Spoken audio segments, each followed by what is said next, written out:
Xander's teammates were quite impressed with his achievement. Graphus pulled him into a hug and slapped him on the back, making a comment about how good it was to see him out of his armor again. Atrax wanted to know if this had been the reason that Xander had needed diagrams of the human body, impressed with the accuracy of the facsimile. He noted that it could use a couple of wrinkles in the face and on the hands for some extra authenticity, but it was otherwise quite hard to tell anything was off. Fraze, who was indeed in her room inspecting the drake eggs, likewise enthused over Xander's transformation back to something more human. She'd spent several minutes poking and prodding Xander's face and having him make different expressions. It turns out that it was past dinner time when Xander had finished on that fourth day. The rest of his team was preparing to go to bed. Xander realized that he had no idea what they had all been pursuing so far during their break.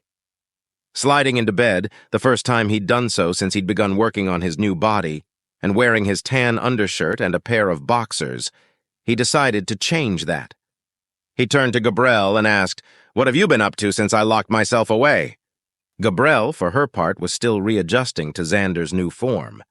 Before, when he'd been a steel figure armored in carbon fiber, there had been a slight physical disconnect. But now he looked and felt human again, and she was not used to that anymore. So she was on her own side of the bed still when she answered. I haven't done much. A little shopping. Pursuing some medicines I could prepare and store in case we need them." She paused. "Xander?" she asked. Xander replied. Do you think it's more awkward if we cuddle now?" Xander cocked his head as he thought his answer over. "Not for me," he finally answered. "Is it for you?" Maybe? I don't really know. It just, well, it feels a little different. Before, it was gods, I hate to say it this way, please don't be offended, but before, when you were all metally, it was easier to feel a little bit of a disconnect. You're the only person I've ever done anything like this with, Xander. So it was easier to feel less awkward about it when you were, well, less human-seeming, but now it's going to be like actually cuddling someone, and that's still new to me. And new is scary sometimes. I think I get it. And don't worry about me being offended, I can see where you're coming from, I think. I personally don't feel like it's any less awkward than before, just more comfortable for you now that you don't have to contend with an entire suit of armor in your bed. But, if you're feeling uncomfortable, we absolutely don't have to do this. I can get my own room easily." Gabrielle seemed to shrink in on herself slightly, and she said quietly with a slight pout, "I didn't say I wanted to stop." Xander nodded in understanding. "Just need some time to adjust then? That's okay. I'll be here if you feel like it, just like I'll still be here if you don't. Don't feel like you need to rush yourself." He gave her a friendly pat on the shoulder as he laid back, mimicking sleep. About 30 minutes later, Gabrielle scooched closer, and he wrapped an arm around her as she settled in next to him. "I was cold," she murmured in explanation. Laying there quietly, Gabrielle wrapped in one of his arms, he finally opened his status sheet. He'd felt that familiar tingle of something changing within it, but he'd been too busy celebrating to feel like dealing with it at the time. "You have created runic arrays." Rune Lord leveled to 8. Rune Lord. Level 8 skills. Miniaturization. Your rune engraving abilities may now create smaller runes. Well, that would have been nice to have, Xander thought to himself as he stared at the status message floating in front of him. Was it just coincidence? Or could one influence what skills they received on their status sheet by pursuing certain things? Considering that there were rewards for titles, and one could potentially gain a class by doing something specific, Xander didn't consider it too far-fetched to think that some of one's skills might be influenced by previous achievements or training. Still, there had to be some randomness involved. Otherwise, how would he have gotten skills like earthworks? He hadn't exactly spent much time digging trenches in this world. That morning, Xander resolved to go get himself new clothes. He wanted to own something other than the same 4 camouflage uniforms he had in his possession. Gabrielle had agreed to go with him. He wanted to get a nice pair of boots, too. The tan suede leather boots he'd brought with him from Earth were no longer with him after he'd lost them along with his body, so he was stuck wearing his armored greaves for the time being. He'd spent time during breakfast catching up with the rest of the team and apologized for not speaking with them for 4 days. It turned out that none of them were up to much, considering that it had been less than a week since they'd turned in the Drake contract. Atrax was still trying to find buyers for the potential Drake hatchlings, and Graphus had sent a letter to his cousin Kreglin to ask him to put out some feelers as well. Fraze was spending much of her time in the library that Xander had visited, researching drakes and dragons to ensure that she could properly care for one and that they hadn't missed anything about incubating the eggs. Unfortunately, while anatomical descriptions of the various kinds of dragons existed, there was precious little about their life as animals, and even less on their reproductive cycles. "Ready to go?" Gabrielle called to Xander as she came down the stairs. She'd opted for a warm-looking doublet and similarly thick-looking pants. The pants were a cream color, while the doublet was a leafy green color. Over top of it, she wore brown, utilitarian-looking cloak. Xander thought she might be a bit overdressed for the cold, but he had noticed that Gabrielle seemed to absolutely hate feeling cold, so he chalked it up to that. Stepping out of the inn for the first time in his new body, Xander looked around. No one was staring at him this time. The few people out on the side street the inn was located on quickly bustling about their business as their breath fogged the air. A small spot of tension eased in his mind.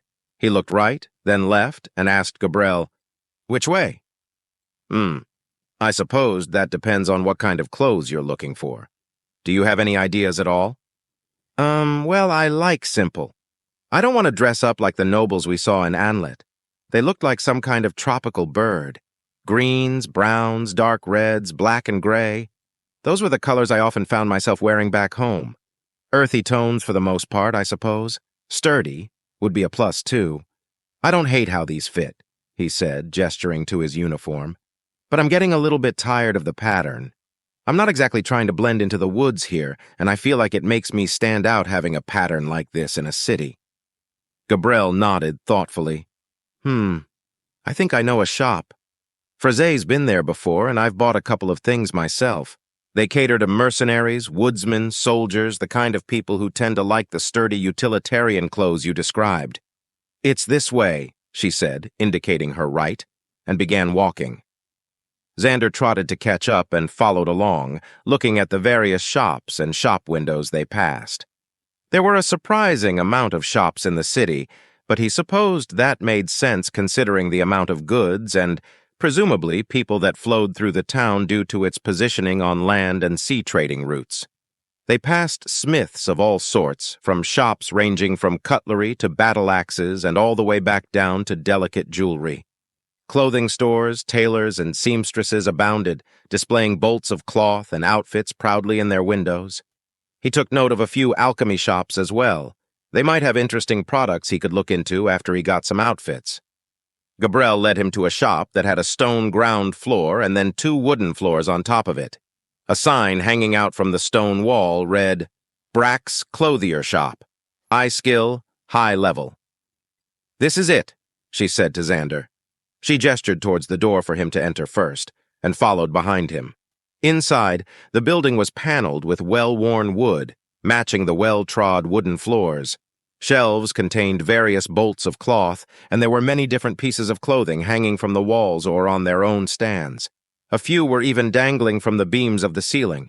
A tall, reserved-looking man greeted them from behind a counter. "Welcome, my guests, to Brack's Clothier Shop. I am, of course, Brack. May I help you select any items today?" Hi," Xander said back to the man, still staring around the shop and standing near the door. I think I'll browse a bit first. I'm not exactly sure what I'm wanting yet." Of course, take your time, and don't hesitate to ask for any information about a piece," Brack replied. Xander and Gabrielle moved further into the shop, circling the different shelves and displays on the floor. Looking at the pieces on the wall, Xander spied one that caught his eye. It was a cloth jerkin that was dyed dark green. Diagonal stripes of lighter green met in the center of the shirt to form a small sunburst. He rubbed the fabric between his fingers and found it to be quite soft, belying the sturdy appearance of the thick cloth. In the end, he settled on 3 outfits so that he could vary his appearance somewhat. One was the green jerkin that he had spotted as the first item of interest, and with it went a pair of black trousers. Underneath the jerkin, he would wear a white linen shirt with long sleeves. The second outfit was a maroon doublet that would be fitted snugly to his torso and arms. The pants were a loose set of gray pants. The fasteners for the doublet and the pants were polished brass, which Xander liked. The final outfit consisted of a light green jacket trimmed in black, which would be worn with another white shirt underneath it, which had polished onyx buttons on display, as the jacket was intended to be worn either open or only partially closed. The pants were the tightest of the three, being designed to be skin-tight but only just. They were black as well, and down the side of each leg ran a decorative set of polished green buttons of the same color as the jacket. This would be his set of more formal clothes, should he ever need to dress up a little more than usual. Gabrielle gave her approval for each outfit, oohing and ahhing at the appropriate intervals as Xander held them up for her to view. Xander also purchased a fourth set of clothes, but it was not for everyday wear nor for formal events. It was a thin cloth gambeson and matching pants that he could wear under his armor so that his normal clothes weren't damaged in a fight. They were both a dark green, darker even than the jerkin he had also chosen. He brought all 4 sets of clothes up to the counter where Brack looked them over with a critical eye. He said, holding up the green jerkin and looking back and forth between it and Xander. A good choice. The green will wear well on you, as will the maroon. The pants are all complementary to the outfits as well. He turned his head to Gabrielle. Will there be anything for the lady? Oh, no, we're just here for him today, she replied. Very well, then, come, step to the side here and let me measure you so that I can ensure the outfits will fit properly. Xander complied and dutifully held his arms up for Brack to begin measuring. The man chuckled at the sight. What are you doing? I've long since surpassed the need to physically measure a client. Just let me get a good look at you and my skills will do the rest. Xander dropped his arms, embarrassed, and Brack circled him a few times, eyeing him more intently than a bird of prey. He retrieved a notebook and charcoal pencil from a pocket of his pants and began to scribble down numbers. There, he said, all done. If you'd like to wait here in the shop, I can have these ready for you forthright. If not, you are welcome to pick the outfits up at any point in the day. Of course, there is the matter of payment to be made before I begin to fit the clothes to your measurements. Oh, of course. How much will it cost? Well, sir, you seem to have quite an eye for good fabrics. Between that and the fact that all my outfits are improved by my skills as a tailor, water resistance or blood in the case of your gambeson, stain-proof, harder to rip or pop a button than a piece from a less skilled tailor, that sort of thing, you see. And I only explain as I seem to sense that shopping at a clothier of a caliber such as mine, he said with a hint of pride in his voice, might be a bit of a new experience for you. Ah, but where was I? Ah, yes, the cost. For the 4 outfits, you are looking at 50 gold. Xander raised his new eyebrows. That seemed like quite a bit of money. Hell, he'd negotiated the price down to 100 gold for Freya, plus a little side work. He looked over to Gabrielle, who nodded encouragingly at Xander. He's worth it, trust me. I've seen Fraze fall in mud and come away without a spot on her clothes before. Xander nodded slowly. All right then, 50 gold it is. He counted out 50 gold from the proceeds of their sale of the Drake parts and placed them on the counter. It's not like he was spending much on anything else anyway. Excellent, Brack replied. Now, will you be waiting here, or will you be picking the pieces up later? Ooh, can we watch? Gabrielle asked excitedly. Fraze never wants to, and I do so love to see a good tailor work. Sure, we can watch, Xander replied. Brack wasted no time getting to work on the clothes, and he laid his notebook containing Xander's measurements on the counter. From out of sight underneath the counter, he procured a needle and spools of thread of various colors, as well as a very small knife. Xander watched in awe as the man deftly cut the seams that needed to be adjusted on the various pieces of clothing with inhuman speed and precision. His needlework was no less magical. In fact, it was literally magical. Rather than sewing by hand, the man's skills allowed him to manipulate the needle in the air, and it passed rapidly back and forth through fabric as he held pieces of fabric in the proper positions. In less than 20 minutes, all 4 sets of clothing had been altered to fit Xander's proportions. They were lovingly bundled together and placed in a small cloth bag that Brack told him came complimentary with his purchase. They both thanked the tailor and made their way back outside. Standing out in the brisk air with his bundle of outfits, Xander felt good. He hadn't just gone out and shopped for himself he wasn't sure how long it had been. Had he ever done that in this world? Every purchase he could remember making had been for the purposes of better equipping himself for supplies for a journey.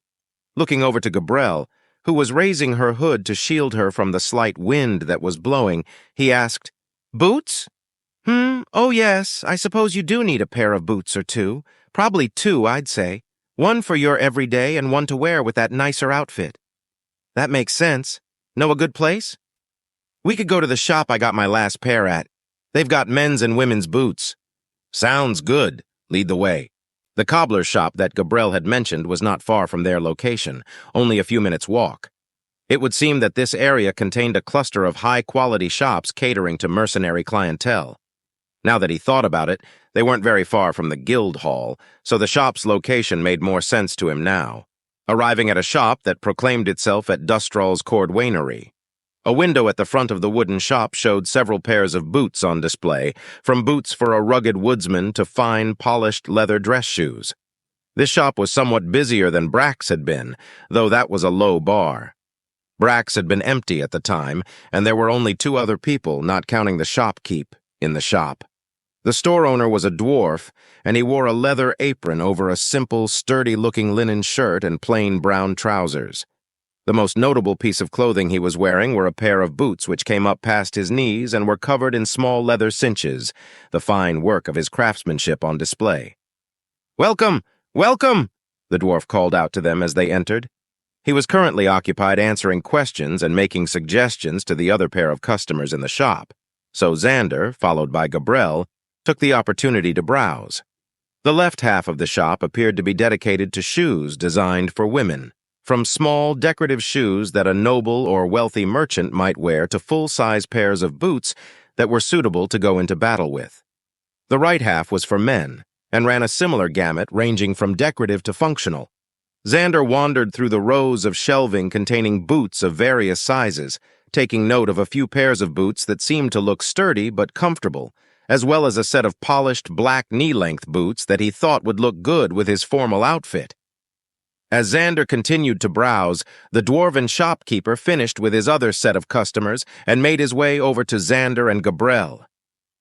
"Is there anything I can help you locate?" he asked politely as he made his way to the two mercenaries. Well, I need a new pair of boots," Xander said, gesturing to the armored pair of greaves he was wearing. "So I can see," the dwarf agreed. "Is there a particular style or function you are seeking?" "Well, I was thinking black for simplicity's sake, and one pair that comes up roughly to the bottom of the calf for my everyday use, and one pair that's maybe a little longer for more formal events." "I like this pair for the formal idea," Xander said as he indicated towards the pair of tall boots he'd spied earlier. "I just don't know how to tell what's my size." The dwarf nodded as he looked at the pair of boots Xander had pointed towards, holding them up for inspection. Yes, these would do fine with some formal clothes, if I do say so myself. Pop off one of those greaves of yours and let me take a look-see and eyeball the size. Then I can recommend you an everyday pair as well." Xander complied, manually taking off a single armored boot, then holding his pant leg up as instructed, and the dwarf spent roughly 30 seconds looking back and forth between the boot, holding it at multiple angles, and Xander's foot and leg. This pair ought to fit well enough. The buckles up the side and over the top of the foot should help ensure a good fit. Now, for the other pair I would recommend." The dwarf wandered a short distance away, pulling a set of shorter boots off a shelf. They're the specified height, and they're sturdy but soft leather. Fully waterproof, too, just like all my boots. As long as you take good care of them, a service I offer as well, by the way, they will take good care of you and your feet. Xander looked the boots in the dwarf's hand over. They were simple black leather boots with laces running up the front of the boot. It reminded him a bit of the combat boots he'd had back home. "I like them," he said. "I'll take both." Another 50 gold later. Xander was realizing that items from higher-leveled crafters came at a premium. He and Gabriel walked out of the shop. Xander stowed his outfits and 2 sets of boots in his inventory. "Anything else on the list for today?" Gabriel asked him. "Not really. I just wanted some clothes and some boots. Though I am a bit interested in stopping by an alchemy shop on the way back to the inn." "Oh, what for?" "Just wanted to see if they had any advice for useful chemicals or reactions that I could maybe use in the future." Xander walked into the first alchemy shop they passed on their walk back to the inn, a small establishment with a wizened, gray-haired woman resting on a stool near the counter that was set in the back corner of the store. Various fluids, powders, and fresh and dry herbs sat in jars, vials, and baskets throughout the shop. "Hello!" Xander called out as he opened the door and made his way inside. "Ah, greetings. Welcome to my shop," the woman said, making no attempt to get up from her stool. "What brings you here this morning?"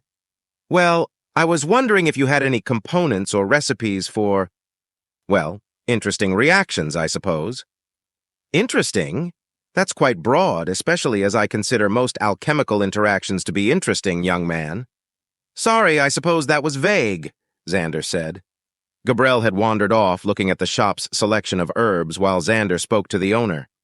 I'm looking for things that might be useful in combat. Explosive reactions, of course. Interesting poisons, perhaps? Anything you think might be helpful, I suppose." I don't generally carry things that explode, but I do have some poisons, not on the shop floor, of course, that I sell to mercenaries that come through. Let's see, what else? I have a fun one I can sell you. A concoction that is a fast-drying, powerful adhesive. Would you like it pre-mixed, or are you looking to purchase the knowledge from me?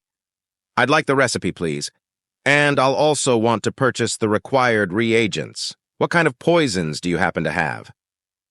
After a short discussion on the various toxins the alchemist carried, Xander settled on a paralytic poison extracted from a local fish. If he ever needed to take someone or something alive, it could come in handy. The poison was cheap compared to the recipe for the adhesive. The old woman had firmly stated that she wouldn't take less than 75 gold for it. Xander was glad he was able to carry all his coin with him. He hadn't expected to be spending so much today. Still, the idea for another non-lethal method of attack seemed worthwhile. He hoped it would help slow down any enemies that were faster than him. Throw a few jars of glue at them and hope their arms and legs start to get stuck to themselves. The recipe called for the liquid that was squeezed from a fresh milk-cap mushroom, sticky spider silk, and the bile of a giant toad. Xander purchased a small amount of all 3, analyzing the materials as the vials were handed over. They'd need to be boiled once they were combined. But somehow, Xander hadn't been great at chemistry, and that certainly carried over to his understanding of alchemy. The spider silk dissolved into the solution, and the entire thing would change color to a light yellow. It would then need to be bottled and removed from air exposure before it began to dry. Materials analyzed. Milk-cap milk, sticky spider silk, giant toad bile, spine-fin toxin.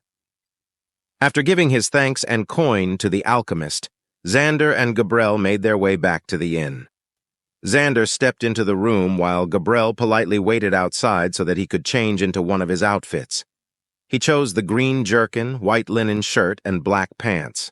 Once he'd put them and his boots on, he called out to Gabriel that it was safe to come in. "What do you think?" Xander asked, holding his arms out to display his outfit. "It's nice," Gabriel enthused. "You chose well. It's distinguished but simple. Just what you were looking for, right?" "Mm-hmm." Xander looked into the mirror he'd created before to look at his body, as it had not yet disintegrated from being out of his presence, and tried out a smile. He dropped it, though, after he noticed something. His teeth were still metallic, and he had no tongue. That was probably off-putting for people. Atrax had also noted that he needed some wrinkles and creases on his hands and around his eyes. Instead of letting it put him in a bad mood, he decided to just go ahead and fix it. "What are you doing?"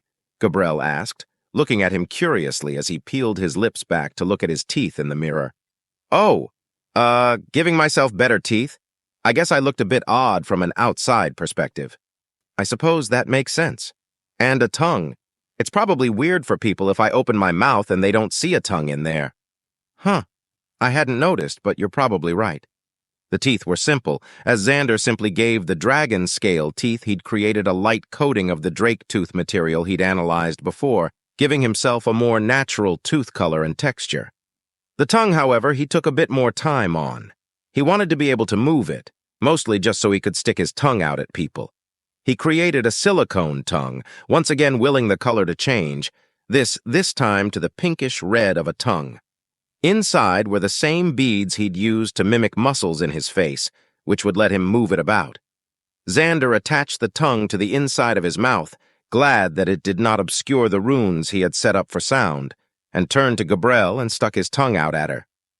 Gabrielle chuckled and said, "Well, it looks real enough to me." Xander let out a sigh of relief at Gabrielle's passing grade for his modifications, and then sat down on the bed. He then asked her a very important question. What are we supposed to do for the rest of these 2 months? If you love engaging stories like this, make sure to like, subscribe, and turn on notifications to stay updated with all the latest episodes from FY Stories.